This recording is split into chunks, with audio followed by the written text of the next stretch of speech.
Olá, pessoal. Recentemente noticiou na imprensa que o acidente com o ex-piloto Michael Schumacher completou 10 anos. Foi um acidente trágico numa pista de esqui e ele praticamente está em estado vegetativo durante todo esse período. Hoje eu não assisto mais Fórmula 1, não me agrada mais, mas foi uma pena tanto a tragédia com o Ayrton Senna e, na sequência, foi o surgimento da grande carreira do Schumacher.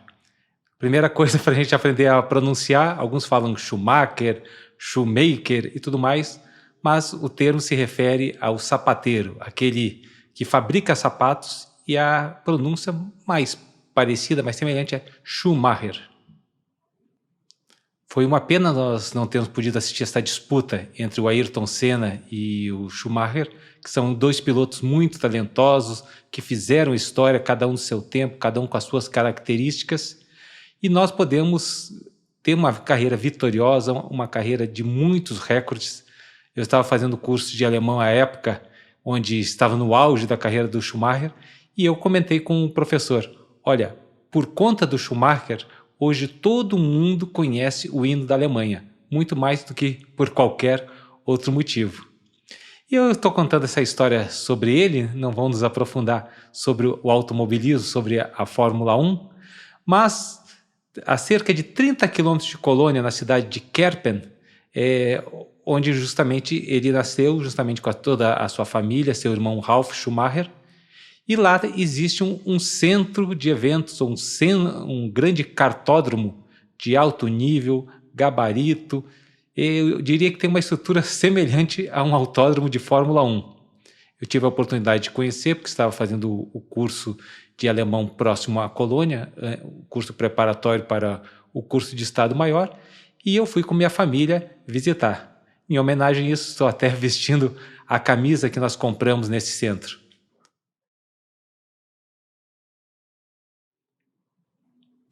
No local nós temos um cartódromo externo, com uma grande pista, de alto nível, com toda a qualidade, mas o mais interessante é o interno, justamente por conta do clima na Alemanha, para poder funcionar o ano todo, e ele tem toda uma estrutura com painel, com a preparação, os equipamentos que são fornecidos, então mediante uma taxa, nós temos direito de participar de uma corrida, amador, é claro, esse horário livre, existem horários onde são pilotos semiprofissionais ou até profissionais que participam, mas nós fomos num período onde nós nos inscrevíamos e quando chegava o momento, era selecionado o pessoal que ia participar daquela etapa.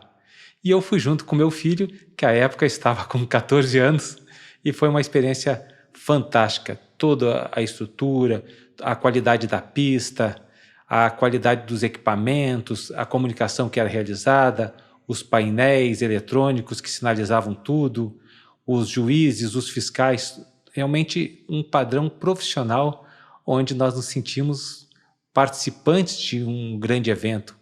Eu digo sinceramente como se fosse um evento profissional, é uma estrutura profissional. E foi muito bacana, foi muito interessante, mas eu nunca fui muito chegado em corridas, até o meu instinto de direção defensiva fazia com que eu tentasse ali controlar, segurar, fazer as curvas e andar corretamente. Procurava retrovisor, procurava embreagem, procurava uma melhor maneira de andar pela pista. Enquanto isso, eu era ultrapassado pelos demais, que já estavam acostumados, e inclusive pelo meu filho de 14 anos, que não sabia dirigir, que nem sonhava ainda em aprender a dirigir. E quando eu fui conversar com ele, onde é que você aprendeu a dirigir assim? Nos simuladores. Ele tem um sistema lá com direção, com câmbio, que é acoplado tanto ao computador quanto a um PlayStation. Disse, aprendi ali, fiz a mesma coisa. E isso foi interessante, né? Nós gostamos muito dessa experiência, nós temos essa boa lembrança, essa recordação do que é dirigir com qualidade, numa pista, num sistema profissional. E hoje nós vamos verificar justamente sobre a direção que nós damos à nossa vida. Passado mais alguns anos, o meu filho foi tirar a carteira de motorista, fez a autoescola e tudo, e no mesmo tempo uma pessoa conhecida nossa também ia tirar a carteira, ela já tinha um pouquinho mais de idade, e O marido dela, motorista de caminhão profissional, com curso para cargas perigosas, dirigia caminhões biarticulados de alto nível, ou seja, dirigia tudo, podia dizer que é um motorista já profissional, experiente, capaz de dirigir qualquer veículo sobre rodas. E quando ela falou para ele que ia tirar a carteira, ele riu na cara dela. E ela ficou muito indignada e falou: vou tirar a carteira para esfregar na cara dele.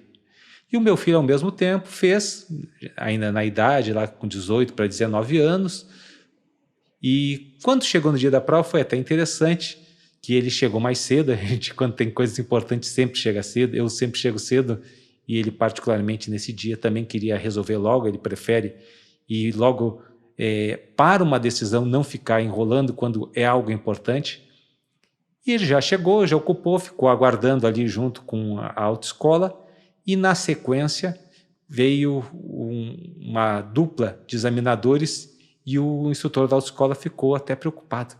E esses são os diretores de habilitação do Detran. De vez em quando eles vêm aqui e participam e fazem o processo de habilitação para verificar como que as coisas estão fluindo, o que está acontecendo.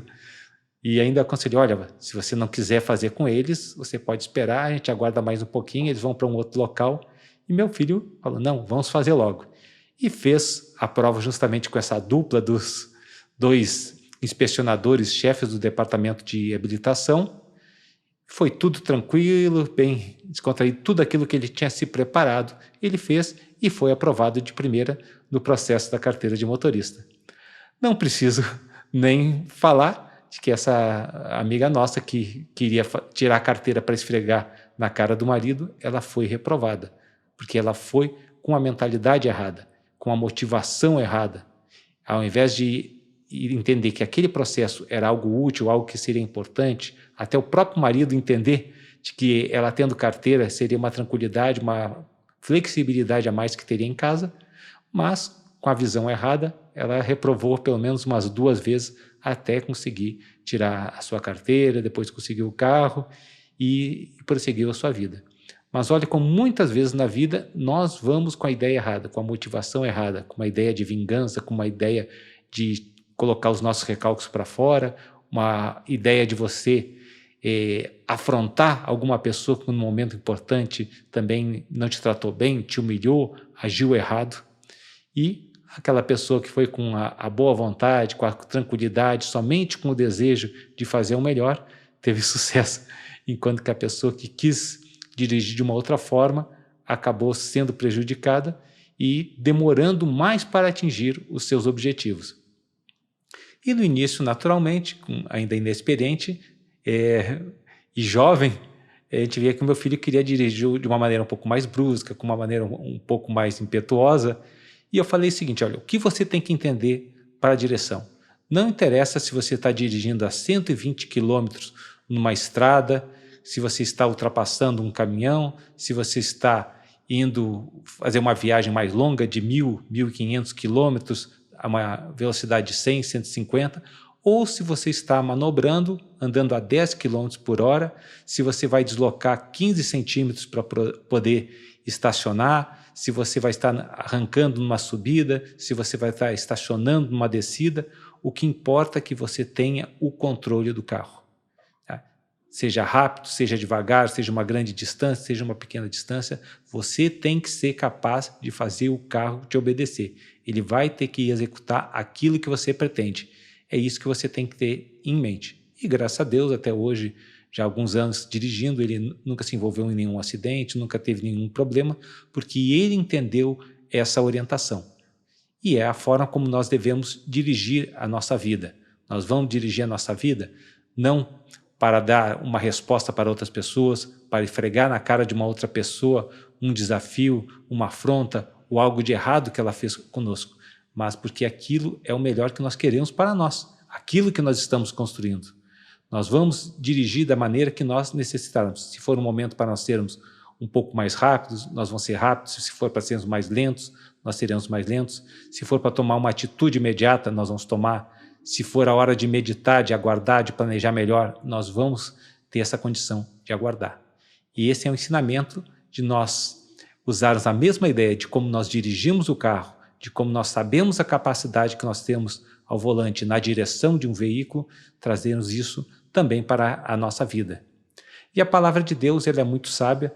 No livro de Romanos, no capítulo 8, versículo 14, ele nos dá um exemplo. Ele fala que se nós formos guiados pelo Espírito Santo, nós verdadeiramente seremos filhos de Deus. A primeira ideia é que esse capítulo 8 de Romanos é um capítulo fantástico. Ali nós teremos condições de fazer umas 30, 50 mensagens tranquilamente. É um capítulo muito rico. Se você quer entender uma visão, o plano de Deus para a sua vida, até numa linguagem poética, numa linguagem bonita, que dá gosto da gente ler, é uma boa oportunidade. Leia depois com calma na sua casa. E o outro ponto importante também é a gente entender que, diferente do que muitos falam, nem todos são filhos de Deus. Não é o fato de ser um ser humano que torna a pessoa filho de Deus. Sendo humanos ou qualquer criação, nós somos criaturas de Deus. Mas aquele que é guiado pelo Espírito Santo, que faz a obra de Deus, que faz a vontade de Deus, que é boa, agradável e perfeita, este é o Filho de Deus, guiado pelo Espírito, guiado pela palavra de Deus, guiado e orientado pela vontade desse Deus que quer o melhor para a nossa vida. Então, viva a sua vida dessa forma. Tenha o controle, seja capaz de cuidar bem dela, seja capaz de direcionar para onde você desejar, aonde for o melhor, mas não apenas naquilo que você acha, naquilo que você busca no seu dia a dia, nas coisas que são rotineiras ou naquelas coisas que são efêmeras, temporárias, mas naquilo que é melhor, buscando essa sabedoria que vem do alto, buscando aquilo de melhor que Deus tem para a nossa vida. Seja guiado pelo Espírito e com certeza você não vai se arrepender. Obrigado, Deus abençoe e até a próxima.